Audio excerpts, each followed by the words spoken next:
A psoriasis? Non me soa, a verdade. Es una enfermedad de la piel, ¿no? Non teño nin idea do que é psoriasis. Sí, es una enfermedad de la piel, un proceso descamativo. Creo que no es una reacción alérgica, es, no sé si genético. É a enfermedade de rascarse. Eu tuve algo de psoriasis da cabeza e con unha crema que me deu un médico, pois foi desaparecendo en 2 o 3 anos. Una amiga la tiene, sí. Yo creo que hasta tienes que tener cuidado con el gel que utilizas, la crema, los materiales, pues las toallas, la ropita. Que no puedes usar mucha ropa de algodón, creo que eso, de látex, creo que me dijo la otra vez. Depende, si afecta zonas como el oído, pueden dar problemas. Máis que fastidiado, moi fastidiado. Bueno, vemos que na rúa a xente algo lle soa, non? Esa enfermidade de rascarse, non? Dicían por aí que se cae a pel.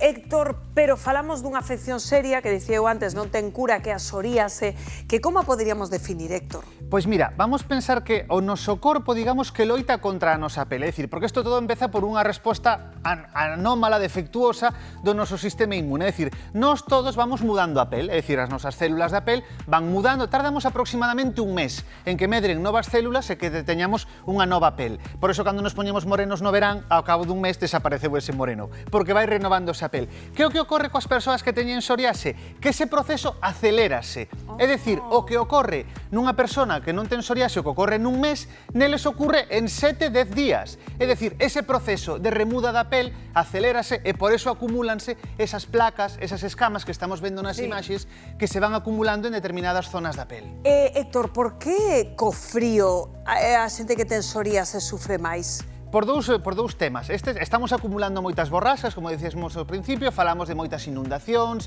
de moitos problemas, que che entra humidade na casa, e ese estrés propio desas borrascas continuadas acaba afectando a psoriase, pero tamén o frío e a falta de radiación solar. Por que? Porque no verán, normalmente, isto é unha enfermidade que vai a gromos.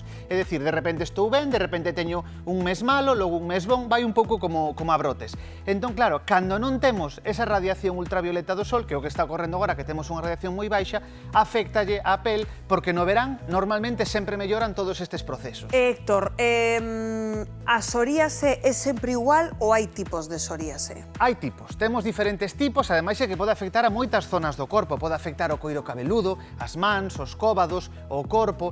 Claro, cando afecta unha zona na que se ve máis, pois realmente moitas veces a xente que a sufre nota ese rechazo dos demais, non? Hai que insistir en que isto non é contagioso. A psoriase non contaxia. O sea, porque hai unha persoa atendéndote nunha tenda que che dé un produto e teña psoriase na man, non che vai contaxar, nin porque te lle des a man, nin porque a toques. Isto non contaxa.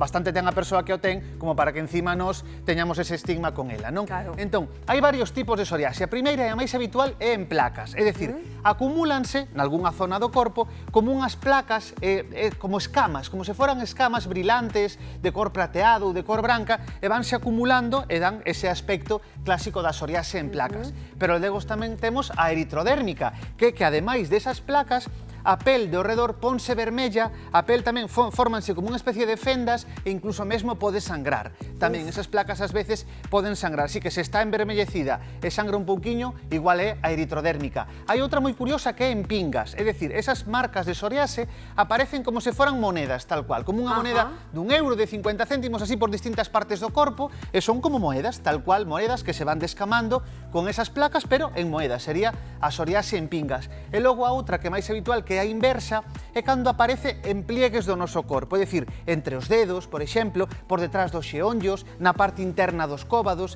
Esa, ademais, doe especialmente porque, claro, xusto coincide coa articulación. Entón, claro, cando nos xiramos as mans ou o cóbado, pois ao final estamos realmente facendo aí que esa fenda sexa un poquinho máis profunda e ten especialmente dor. E de que depende ter un u outro tipo de psoríase?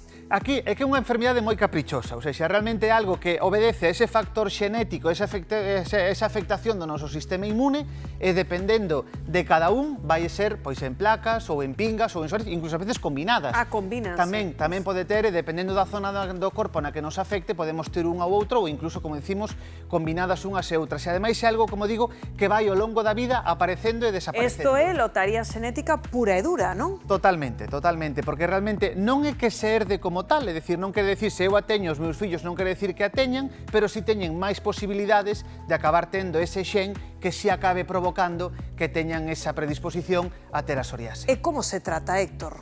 Pois, como decías ao principio, non hai cura. De momento é unha enfermidade para que non temos cura, non é dicir ti tomas isto ou fas isto e Pero xa terá un curache. alivio, porque claro, hai proído con esas placas... Hai, a parte da descamación, da dor, das veces da sangue, hai proído, claro, queres rascarte, pero non podes rascarte, porque senón, claro, pode incluso infectarse se estamos rascando ou acaba sangrando, e logo tamén, o que decíamos, esa parte de rechazo que ás veces a xente ten, non? Ten que poñer uns guantes, ten que poñer algo para unha manga longa para tratar de tapar, porque ás veces, pois, a xente xeneralle ese rechazo. Que podemos facer para tratala? Si temos certo alivio, é dicir, cando aparece un gromo, porque eses gromos normalmente van aparellados ao estrés, a situacións de estrés. Se nós temos un momento moi estresante, ollo porque pode dispararse esa psoriase, pero tamén o dispara o consumo de alcohol, o tabaco. Estes hábitos acaban provocando que se desencadene ese gromo de psoriase e que vaya aparecendo. Cando aparece, que podemos facer? Pois, por suposto, tener a pel ben hidratada, temos tamén algunha medicación oral que nos pode axudar a controlar ese gromo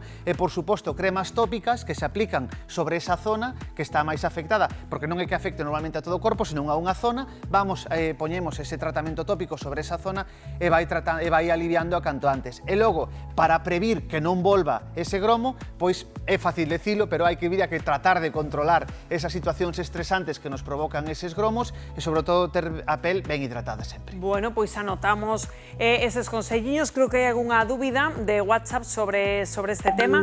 A ver que nos consultan, Héctor. Aconsellaronme facer fototerapia para psoríase, pero dame medo, seguro que é a fototerapia? Pois a fototerapia é algo que vai moi ben, realmente, para a psoriase. Falemos antes de que no inverno, nestas datas, decíamos que había máis casos de psoriase que no verán melloraba. Por que? Porque hai sol, e agora non temos sol.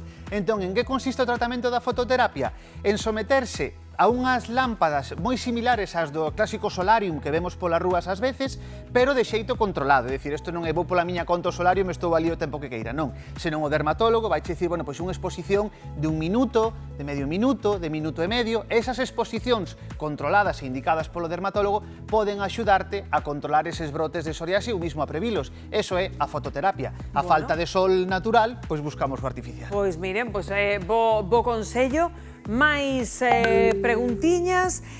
Tiven farinxite e a vez veume un gromo de psoríase. Está relacionado? Está moito relacionado. Todo o que pasa dentro do corpo ás veces relacionase todo.